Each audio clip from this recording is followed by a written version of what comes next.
ലഹരി വിമുക്തം എൻ്റെ കേരളം, ഞാൻ അതിൽ പങ്കാളി. ഗാന്ധി ജയന്തി ദിനാഘോഷത്തോടനുബന്ധിച്ച് കേരള മദ്യനിരോധന സമിതിയും കേരള ഗാന്ധി സ്മാരക നിധിയും സംയുക്തമായി സംഘടിപ്പിക്കുന്നു കേരളത്തിൽ 1001 കേന്ദ്രങ്ങളിൽ സംവാദ സദസ്സുകൾ. കേരള മനസാക്ഷിയിൽ നിന്നും ഉയരുന്ന ലക്ഷ്യം നേടാനുള്ള സന്ദേശം: സ്ത്രീ സുരക്ഷയ്ക്കൊരുക്കാം സാമൂഹ്യ സുരക്ഷ. ചരിത്രം സാക്ഷ്യം കുറിക്കുന്ന ഈ സംവാദ വേദിയിലേക്ക് സകല മിത്രങ്ങളെയും സ്നേഹപൂർവ്വം ക്ഷണിക്കുന്നു. അധ്യക്ഷപദം അലങ്കരിക്കുന്ന പ്രസിഡന്റ് കേരള മദ്യനിരോധന സമിതി KP ദുര്യോധനൻ സാർ അവർകളെ വേദിയിലേക്ക് ക്ഷണിക്കുന്നു. കരുതലിൻ്റെ കേരളത്തിന് ജനഹൃദയങ്ങൾക്ക് മുമ്പിൽ കരുത്തിൻ്റെ ശക്തിയായി, മാറ്റത്തിൻ്റെ ശക്തിയായ, അഹിംസാ മാർഗിയായ ബഹുമാനപ്പെട്ട ജില്ലാ judge, university appellate tribunal Shri Sajikumar S അവർകളെ വേദിയിലേക്ക് ക്ഷണിക്കുന്നു. അടുത്തതായി ഗാന്ധിയൻ സംഘടനകളുടെ നാഥൻ, മഹാത്മാ സന്ദേശ പ്രചാരകൻ, കേരള ഗാന്ധി സ്മാരക നിധി ചെയർമാൻ ഡോക്ടർ N രാധാകൃഷ്ണനെയും വേദിയിലേക്ക് ക്ഷണിക്കുന്നു. പൊന്നു സഹോദരങ്ങളെ, മടങ്ങുവിൻ മടങ്ങുവിൻ, ചെന്ന് വീണിടല്ലേ മദ്യലഹരിയാം ചതിക്കുഴിയിൽ. 39 വർഷമായി പാടിത്തുടരുന്നു. അധ്യക്ഷനെ വേദിയിലേക്ക് ക്ഷണിക്കുന്നു. സകല പ്രപഞ്ച സൃഷ്ടിയുടെയും ഉറവിടമായ സർവേശ്വരനായ ദൈവത്തോട് നമുക്ക് പ്രാർത്ഥിക്കാം. ഈശ്വര പ്രാർത്ഥനയ്ക്കായി K സോമശേഖരൻ നായർ വേദിയിലേക്ക് ക്ഷണിക്കുന്നു. സത്യധർമ്മങ്ങളാം കാക്കുന്ന തമ്പുരാനെ, തൃക്കാലിൽ വീണു വണങ്ങുന്നു നിന്നുടെ വത്സല കേരള മക്കളിതാ. മദ്യവിപത്തിൻ്റെ നെറ്റുഴിയിൽ പെട്ടു നട്ടം തിരിയുന്നു ഞങ്ങളെല്ലാം. തൃക്കൺമുനയൊന്നയച്ചാലും ദൈവമേ രക്ഷിച്ചു കൊണ്ടാലും ദീനബന്ധു. പശ്ചിമസാഗരം പോലെ വരന്നുമാ സഹ്യനെ പോലെ ഉയർന്നു ഇപ്പോൾ. മധ്യമം രാക്ഷസൻ ഭീകരരൂപിയായി മത്തടിച്ചാർക്കുന്നു കേരളത്തിൽ. വിദ്യാലയത്തെക്കാൾ ദേവാലയത്തെക്കാൾ മദ്യാലയത്തിനു സ്ഥാനമേകി. നാടുകൂടിപ്പോർക്കു ബോധമോദിക്കുവാൻ കാരുണ്യവാരിധേ കൈതൊഴുന്നേൻ. മദ്യം വിഷമാണെന്നോദിയ നമ്മുടെ സൽഗുരുദേവൻ പിറന്ന നാട്ടിൽ മദ്യവിഷം കൊണ്ടു മദ്യരെ കൊല്ലുന്ന ദുഷ്ടത വാഴുന്ന കാലം വന്നു.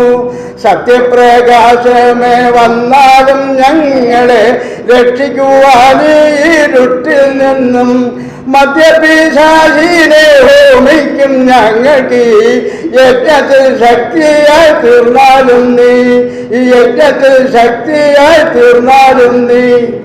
കേരള ഗാന്ധി സ്മാരക നിധിയും മദ്യനിരോധന സമിതി സംയുക്തമായി ഒരു സാമൂഹ്യ വ്യവസ്ഥയുടെ ഒരു പുത്തൻ പുനർനിർമ്മാണത്തിന് ആവശ്യമായ ശക്തി സംഭരിച്ചുകൊണ്ട് ഇന്നത്തെ സാമൂഹ്യ ദുരന്തത്തിന് ഒരു പരിഹാരത്തിലേക്ക് എത്തുവാൻ വേണ്ടിയുള്ള അശ്രാന്ത പരിശ്രമം നടത്തുകയാണ്. എനിക്ക് ഒരു അധ്യക്ഷ പ്രസംഗം നടത്തി പോകുവാനുള്ള സമയം കുറേ കാര്യങ്ങൾ പറയാനുണ്ട്. പക്ഷേ ഈ അവസരം ഞാൻ ഉപയോഗിക്കുന്നു.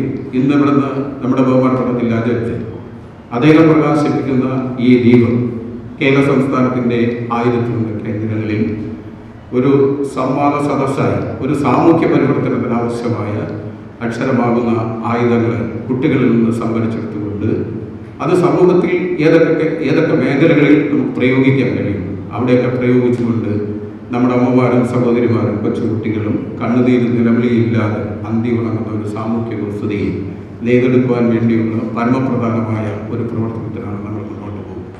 അതിനാവശ്യമായ എല്ലാ ശക്തിയും നമുക്ക് ബഹുമാനപ്പെട്ട ഞാൻ നേരത്തെ സൂചിപ്പിച്ചതുപോലെ ഗാന്ധി സ്മാരകത്തിൻ്റെ നാഥൻ നമ്മുടെയൊക്കെ സംരക്ഷണം ഈ 1001 സംവാദ സദസ്സുകൾ 5 വർഷം കൊണ്ട് അവസാനിക്കുമ്പോൾ തന്നെ കേരള സംസ്ഥാന സർക്കാരിന് മുമ്പിൽ നമ്മുടെ മക്കളെയും സഹോദരിമാരെയും കൊച്ചുകുട്ടികൾക്ക് സംരക്ഷണ കവചമാകേണ്ട 9 നിർദ്ദേശങ്ങളും സംസ്ഥാന സർക്കാരിൻ്റെ ഖജനാവിൽ മദ്യം വിറ്റ് കിട്ടുന്ന പണത്തിനേക്കാൾ ഒരു മടങ്ങ് കൂടി സമ്പത്ത് ശേഖരിക്കാനുള്ള ഒരു മാർഗവും നിർദ്ദേശവും ഒക്കെ കേരള സംസ്ഥാനത്തിന് കേരള മദ്യനിരോധന സമിതി ഗാന്ധി സ്മാരകത്തിന്റെ ചെയർമാന്റെ അനുവാദത്തോടുകൂടി അദ്ദേഹത്തിന്റെ അനുഗ്രഹത്തോടുകൂടി ഒക്കെ ഞങ്ങൾ ചെയ്യാൻ വേണ്ടി തീരുമാനിച്ചിട്ടുണ്ട്.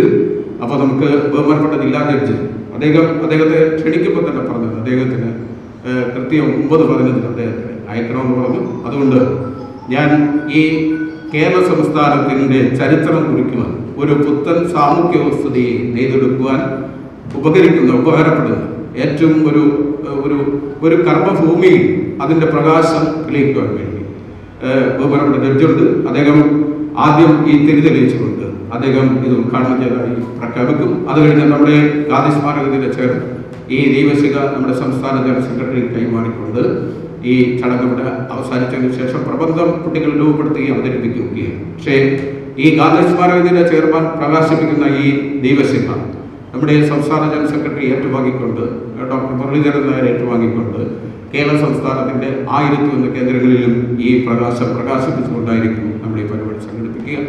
ഞാൻ ഈ പരിപാടി ഉദ്ഘാടനം ചെയ്തുകൊണ്ട് സംസാരിക്കുന്നതിന് വേണ്ടി ഏറ്റവും ആദരവുള്ള കേരള സംസ്ഥാനത്തിന്റെ ചരിത്ര താളുകളിൽ ഇടം നേടുവാൻ വേണ്ടി ഒരു ചരിത്രം കുറിക്കുവാൻ വേണ്ടി ഇവിടെ എത്തിയിട്ടുള്ള ബഹുമാന്യ ജില്ലാ ജഡ്ജിനെ കേരള മദ്യനിരോധന സമിതി ഗാന്ധി സ്മാരകത്തിന്റെ പേരിലും അർദ്ധമായി സ്വാഗതം ചെയ്തുകൊണ്ട് തന്നെ ഈ പരിപാടി ഉദ്ഘാടനം നിർവഹിക്കുവാൻ ഞാൻ അദ്ദേഹത്തെ ഏറെ ആദരപൂർവ്വം ക്ഷണിച്ചുകൊള്ളുകയാണ്.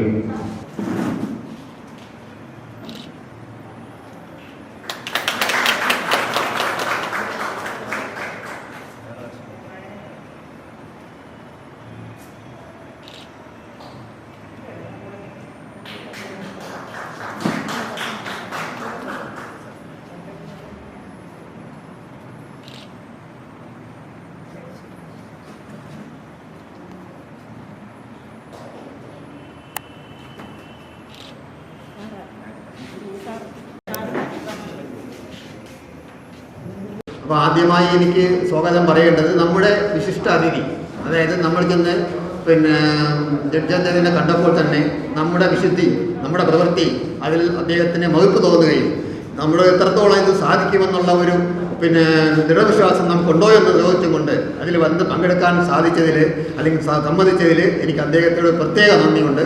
അദ്ദേഹത്തിനെ ഞാൻ ഈ വേദിയിലേക്ക് എല്ലാവരുടെയും, എൻ്റെയും നിങ്ങളുടെയും എല്ലാവരുടെയും അനുഭവത്തോടെ ഞാൻ സ്വാഗതം ചെയ്യുകയാണ്.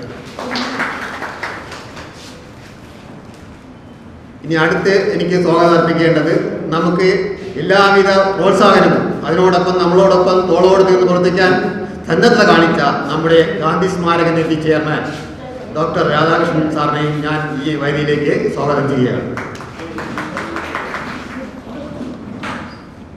ഇനി അടുത്തെനിക്ക് സ്വാഗതം പറയേണ്ടത് നമ്മളോടൊപ്പം അഹോരാത്രം എല്ലാ കാര്യങ്ങൾക്കും അഹോരാത്രം നമ്മുടെ ജീവിതത്തിൽ ഒഴിഞ്ഞു വെച്ച രീതിയിൽ 40 വർഷം കൊണ്ട് ഈ മദ്യനിരോധന സമിതിക്ക് വേണ്ടി പ്രവർത്തിക്കുന്ന നമ്മുടെ പ്രസിഡന്റ് ദുര്യോധന സാറിനാണ്. അദ്ദേഹത്തിനെയും ഞാൻ ഈ വേദിയിലേക്ക് സ്വാഗതം ചെയ്യുന്നു. ഇനി അടുത്ത് നമുക്ക് എല്ലാ സഹായങ്ങളും തരുകയും നമ്മുടെ ഒരു വിശിഷ്ട അതിഥിയായ പോലെ നമ്മളോടൊപ്പം എല്ലാ കാര്യങ്ങൾക്കും പ്രവർത്തിക്കുന്ന നമ്മുടെ പ്രകാശ് അച്ഛനാണ് നമ്മൾ വേദിയിലേക്ക് സ്വാഗതം ചെയ്യുന്നത്. ഇനി എല്ലാവരെയും എനിക്ക് വ്യക്തിപരമായിട്ട് അറിയാവുന്നതും എല്ലാവരും ഇവിടെ കൂടിയിരിക്കുന്ന ഓരോരുത്തരും ഓരോ മേഖലകളിൽ പ്രഗത്ഭരും അവരുടെ കഴിവ് തെളിയിച്ചവരുമായിട്ടുള്ള എല്ലാവരെയും എനിക്ക് പ്രത്യേകം പറയണമെന്നുണ്ട്. എൻ്റെ ഈ സമയം വളരെ കുറവായതുകൊണ്ട് 2 മിനിറ്റ് മാത്രമേ എനിക്ക് അനുവദിച്ചിട്ടുള്ളൂ. അതുകൊണ്ട് ഞാൻ ഈ വേദിയിരിക്കുന്ന ഓരോരുത്തരെയും, അതായത് നമ്മുടെ മദ്യനിരോധന സമിതിയുടെ സ്റ്റേറ്റ് ലെവലിലും അല്ലെങ്കിൽ ജില്ലാ ലെവലിലും താലൂക്ക് ലെവലിലും പ്രവർത്തിക്കുന്ന എല്ലാ സംഘാടകരും മറ്റു എല്ലാ പ്രവർത്തകരെയും എൻ്റെ സഹോദരങ്ങളായ നിങ്ങളെല്ലാവരെയും ഇവിടെ പങ്കെടുത്ത എല്ലാവർക്കും ഞാൻ എൻ്റെയും ഈ മദ്യനിരോധന സമിതിയുടെയും ഗാന്ധി സ്മാരകങ്ങളുടെയും പേരിൽ ഞാൻ സ്വാഗതം അർപ്പിക്കുകയാണ്. നീതിയുടെ നേർമുഖം, ഭൂമിയിലെ കാണുന്ന ദൈവം, സത്യനിവൃത്തിയുടെ രക്ഷാകവചം ഉദ്ഘാടന പ്രസംഗത്തിനായി ബഹുമാനപ്പെട്ട ജില്ലാ judge university appellate tribunal Shri Sajikumar S sir അവർകളെ വേദിയിലേക്ക് ക്ഷണിക്കുന്നു. ഇത്തരത്തിലുള്ള ഒരു പ്രസ്ഥാനത്തിൻ്റെ പ്രവർത്തനങ്ങളുമായിട്ട് ഞാൻ പഠിച്ചുകൊണ്ടിരിക്കുന്ന കാലത്ത് കൊല്ലത്ത് നിന്നുള്ള ഞങ്ങളൊരു കൂട്ടം ചെറുപ്പക്കാർ ഒരു സംഘടന ഉണ്ടാക്കിയിരുന്നു കുട്ടികളുടേതായി. അപ്പോൾ അതിൻ്റെ പേര് വോയിസ് എന്നായിരുന്നു. അതിന് ചുക്കാൻ പിടിച്ചത് അന്ന് എൻ്റെ സീനിയറായിട്ട് പഠിച്ചിരുന്ന ഒരു രാജേഷ് രാജഗോപാൽ എന്ന വിദ്യാർത്ഥിയായിരുന്നു. അദ്ദേഹം ലോ കോളേജിൽ അധ്യാപകനായി എന്ന് പിന്നീട് ഞങ്ങൾ തമ്മിൽ ബന്ധമൊന്നും ഉണ്ടായിട്ടില്ല, ബന്ധപ്പെട്ടിട്ടില്ല. അദ്ദേഹം ഇപ്പോൾ എവിടെയാണെന്ന് എനിക്കറിയില്ല. പിന്നീട് ഞങ്ങൾ പഠനമൊക്കെ കഴിഞ്ഞു അവരവരുടെ മേഖലകളിലേക്ക് വ്യാപരിക്കുന്നതിനിടയിൽ പിന്നെയും ഇതുമായിട്ട് ബന്ധപ്പെടാൻ കിട്ടിയ ആദ്യത്തെ അവസരം ഇതാണ്. അപ്പം ലഹരി എന്ന് പറയുമ്പോൾ മനുഷ്യ മനസ്സിൻ്റെ സ്വബോധത്തെയും മറ്റും കെടുത്താൻ പ്രാപ്തമായ രീതിയിലുള്ള വസ്തുക്കളെയാണ് നമ്മൾ ലഹരി എന്ന് പറയുന്നത്. നമ്മുടെ ബോധം കെടുത്തും, ഉറക്കമുണ്ടാക്കും, ഇതൊക്കെ ലഹരികളാണ്. ലോകത്തിലെ ഏറ്റവും കൂടുതൽ ഉപയോഗിക്കപ്പെടുന്ന ലഹരി പുകയിലയാണെന്നാണ് പറഞ്ഞു വരുന്നത്. പക്ഷെ നമ്മുടെ കേരളത്തിലെ അവസ്ഥകളെ സംബന്ധിച്ച് നോക്കുമ്പോൾ മദ്യം പണ്ട് തൊട്ടേ ഒരു വിപത്താണ്.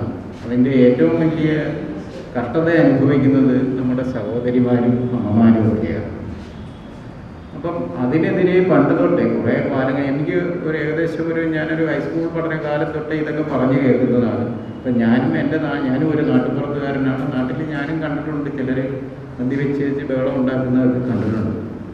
പക്ഷേ ഈ അടുത്ത കാലത്തായിട്ട് നമ്മുടെ സമൂഹത്തിൽ കാണുന്ന മറ്റൊരു വിപത്തെന്ന് പറയുന്നത് മദ്യമൊക്കെ അങ്ങ് മാറി, പുകയിലയും മാറി, അടുത്തതായിട്ട് വന്നത് മയക്കുമരുന്നുകളാണ്.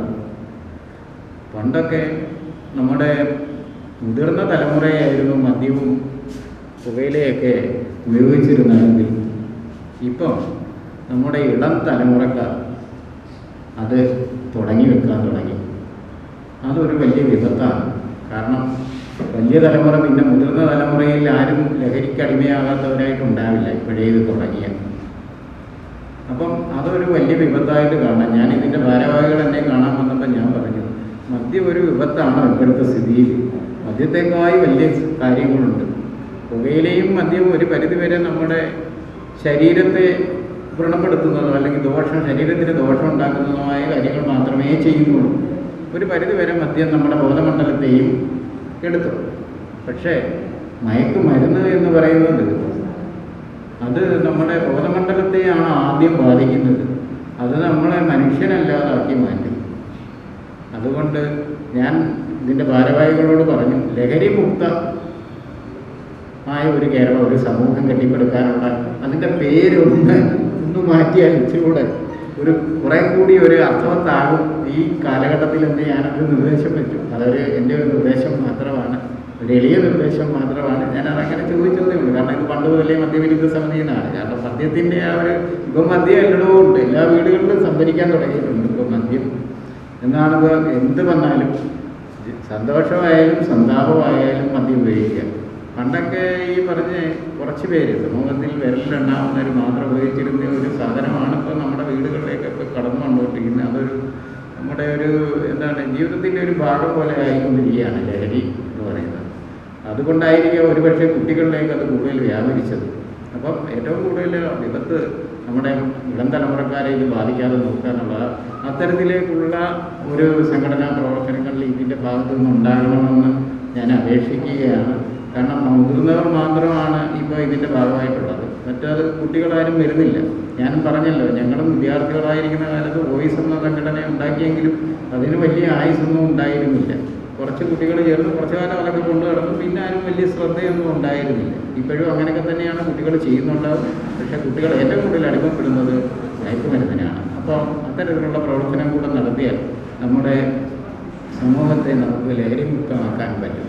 ലഹരി എന്ന് പറഞ്ഞാൽ എന്തെല്ലാം സാധനങ്ങളുണ്ടോ മനുഷ്യന് അതെല്ലാം ലഹരിയാണ്. പ്രണയം ലഹരിയാകാം, പിന്നെ പറഞ്ഞ വേറെ ഏതെങ്കിലും കാര്യങ്ങൾ, ഒരാൾക്ക് തലയ്ക്ക് പിടിക്കുന്ന കാര്യങ്ങളെല്ലാം ലഹരിയാകാം. അപ്പോൾ അധികമായാൽ എന്തായാലും ഈ പറഞ്ഞ ഈ ലഹരി മരുന്ന് അല്ലെങ്കിൽ ആൽക്കഹോൾ ഇതൊക്കെ പറയുന്നത് ഔഷധക്കൂട്ടായിട്ട് ഉപയോഗിക്കുന്ന സാധനങ്ങളും കൂടിയാണ്. പക്ഷേ അതിൻ്റെ അളവിൽ കൂടുതൽ, പറഞ്ഞ അളവിൽ കൂടുതൽ ഉപയോഗിച്ചാൽ അത് ലഹരിയാവുമോ, അതിൻ്റെ അമിത ഉപയോഗം നമ്മളെ നശിപ്പിക്കുകയും ചെയ്യും. അപ്പോൾ ഇതൊന്നും നമ്മുടെ സമൂഹത്തിൽ ഇല്ലായിരിക്കാൻ പറ്റില്ല. കാരണം നമ്മുടെ ഔഷധക്കൂട്ടുകളിലൊക്കെ ഉപയോഗിക്കുന്ന സാധനങ്ങളൊക്കെ ഇതിനകത്ത് കിട്ടുന്നുണ്ട്. പക്ഷേ അതിൻ്റെ അളവിൽ കൂടുതൽ വരുമ്പോൾ അത് ലഹരിയാവും. ലഹരി നമ്മുടെ ബോധമണ്ഡലത്തേക്ക് എത്തും, മനുഷ്യനില്ലാതാക്കും, മൃഗമാക്കി മാറ്റും. അപ്പം അത്തരത്തിലുള്ള ഒരു ബോധവൽക്കരണം ഇനിയും ഉണ്ടാകേണ്ടിയിരിക്കും. അപ്പോൾ എല്ലാവർക്കും ഒരിക്കൽ കൂടി കേരളപ്പിറവി ദിനാശംസകൾ ആശംസിച്ചുകൊണ്ട് ഞാൻ ഈ പരിപാടി നിങ്ങളുടെ ഏവരുടെയും അനുവാദത്തോടു കൂടി ഉദ്ഘാടനം ചെയ്തതായിട്ട് സ്വാഗതം ആശംസിച്ചുകൊള്ളുകയും ജീവിതാനുഭവത്തിൻ്റെ സ്പർശന തലങ്ങളിൽ നന്മയുടെ സൗഭാഗ്യമുള്ള മലരുകൾ ഇതൾ വിടർത്തി പരിലസിക്കട്ടെ. ഗാന്ധിയൻ സംഘടനകളുടെ നാഥൻ, മഹാത്മാ സന്ദേശ പ്രചാരകൻ, കേരള ഗാന്ധി സ്മാരക നിധി chairman doctor N Radhakrishnan sir അവർകളെ ദീപശിഖ പകരുന്നതിലേക്കായി വേദിയിലേക്ക് ക്ഷണിക്കുന്നു.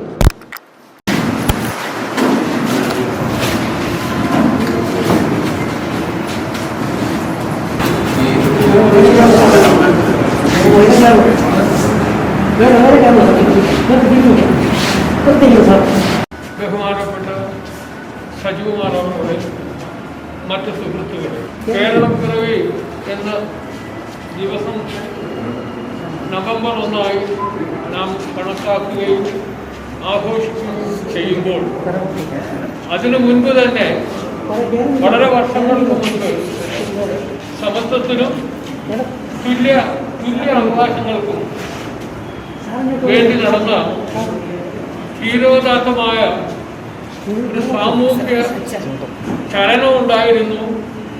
ഗുരുവായൂർ സത്യാഗ്രഹമെന്നും ഇന്ന് നാം അറിയുന്ന ഗുരുവായൂർ സത്യാഗ്രഹത്തിൻ്റെ നവതിയാണ് 90.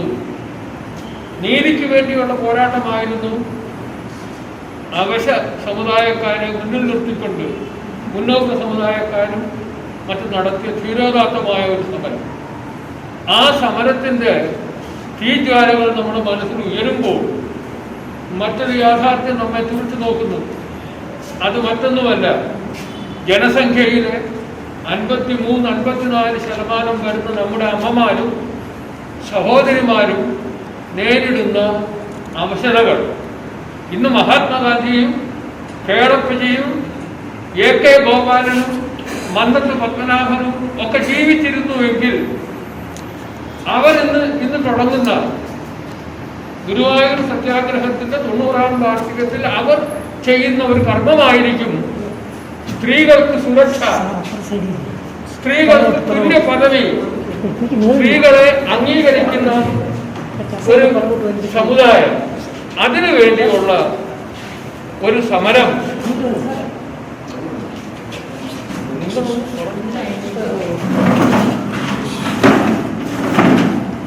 അപ്പൊ അതിനുള്ള ഒരു നൂതന ശ്രമം കുറെ നാളുകളായി കേരള ഗാന്ധി സ്മാരക നിധി മറ്റ് സഹോദര ഗാന്ധിയൻ സ്ഥാപനങ്ങളുമായിട്ട് നടത്തുകയാണ്. ഇന്ന് തുടങ്ങുന്ന ഒരു യജ്ഞം സ്വാതന്ത്ര്യ സമരത്തിന്റെ 75ാം വർഷം,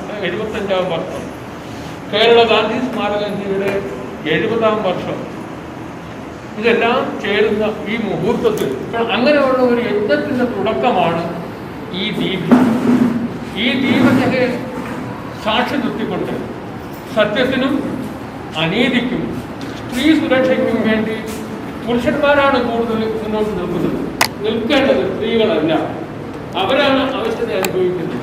അവർക്ക് സുരക്ഷിതമായ ഭവനങ്ങൾ ഒരുക്കുക, തെരുവുകൾ ഒരുക്കുക, ജീവിതത്തിന് ആശ പകരുക എന്നുള്ള ലക്ഷ്യത്തോടു കൂടി മദ്യനിരോധന സമിതിയുടെ സഹായത്തോടുകൂടി കേരള ഗാന്ധി സ്മാരക നിധിയും മറ്റ് സഹോദര സ്ഥാപനങ്ങളും തുടങ്ങുന്ന 1001 സദസ്സുകളുടെ ഉദ്ഘാടനം നിർവഹിച്ചത് യുവത്വത്തിൻ്റെ എല്ലാ പ്രസരിപ്പും യുവത്വത്തിൻ്റെ വാഗ്ദാനവും നീതിയുടെ കാവൽക്കാരുമായി നിൽക്കുന്ന സമാദരണീയനായ ജില്ലാ ജഡ്ജി ശ്രീ സജീവ് കുമാർ ആണെന്നുള്ളത് ഞങ്ങൾക്ക് ആവേശം പകരുന്നു.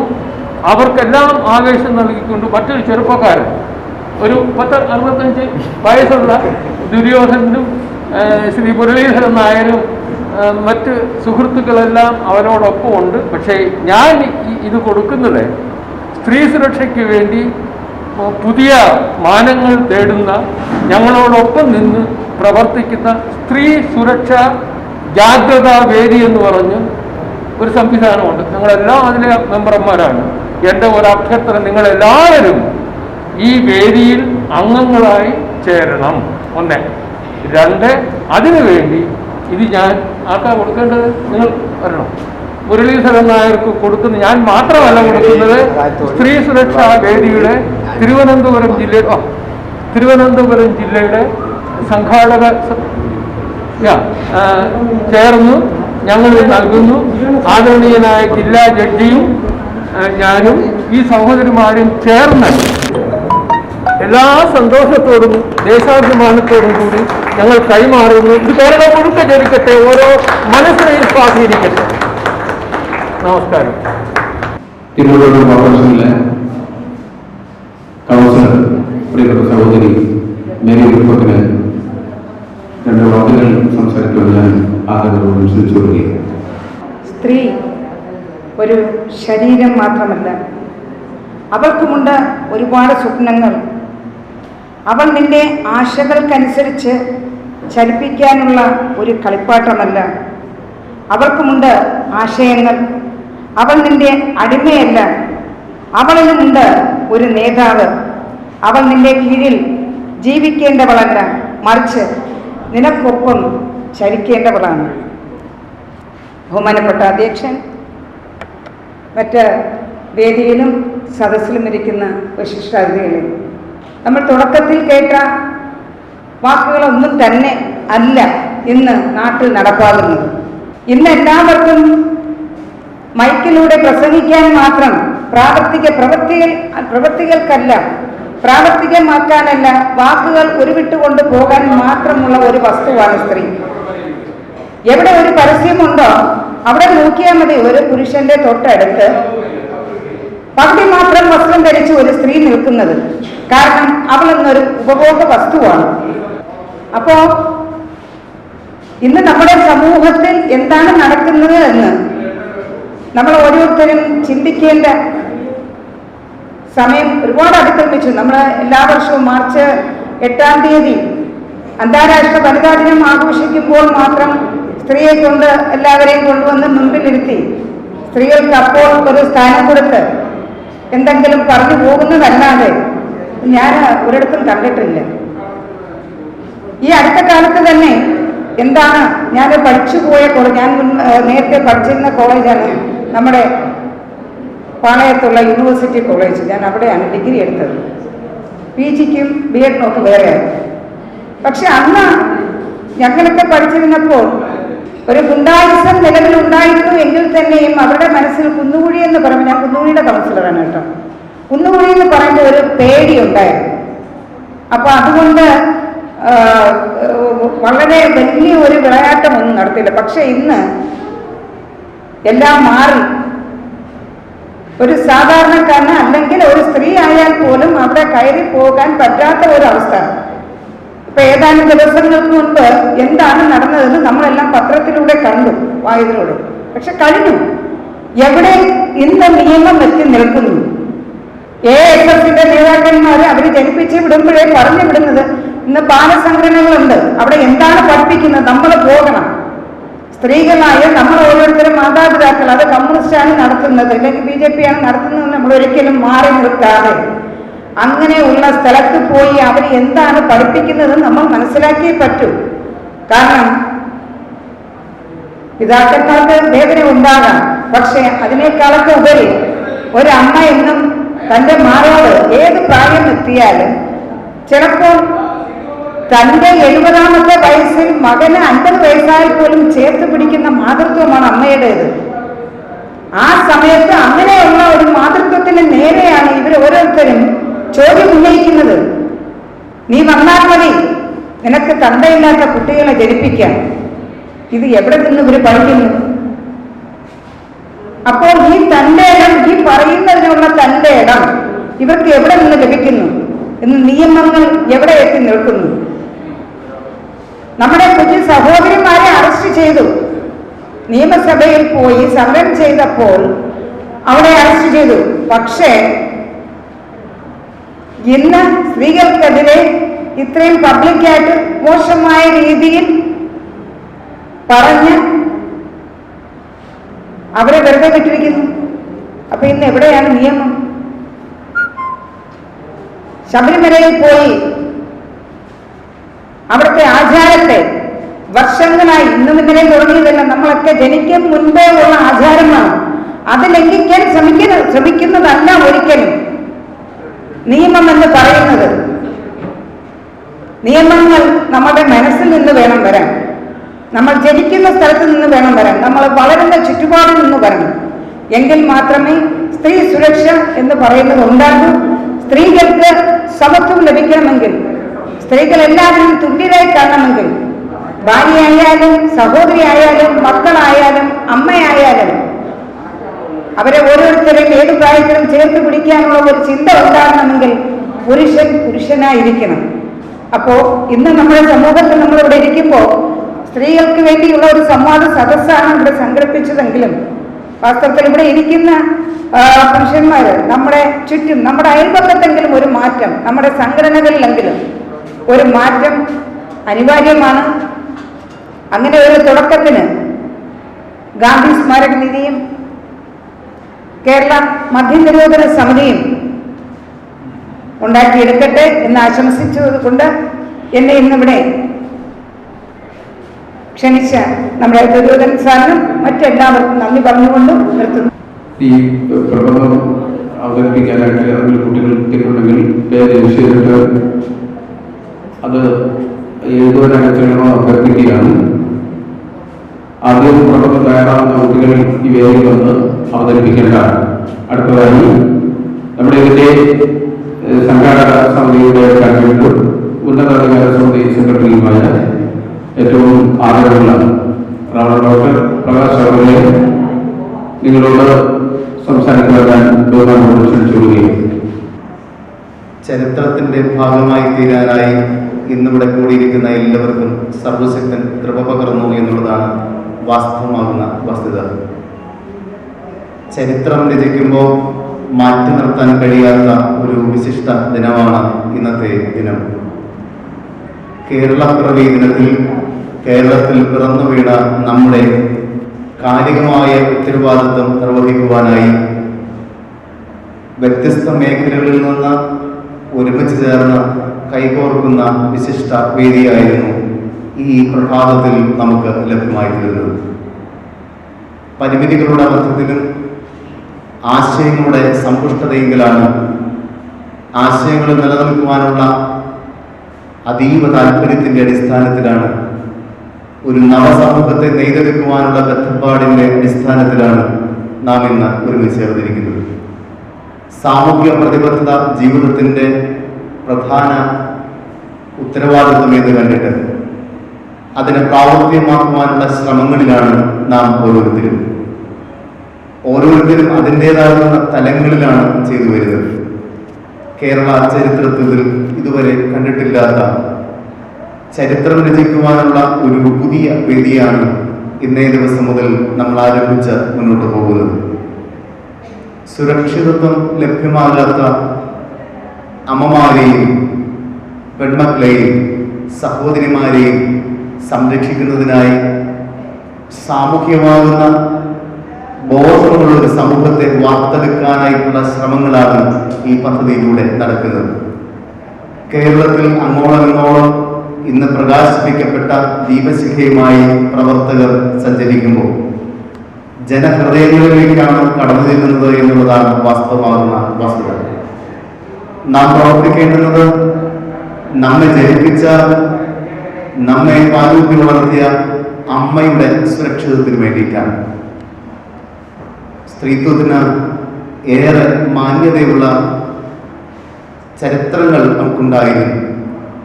ചരിത്രം അതേ തരത്തിൽ ആവർത്തിക്കാതിരിക്കുന്ന സാഹചര്യങ്ങളാണ് പലപ്പോഴും ഇന്ന് കണ്ടുവരുന്നത്.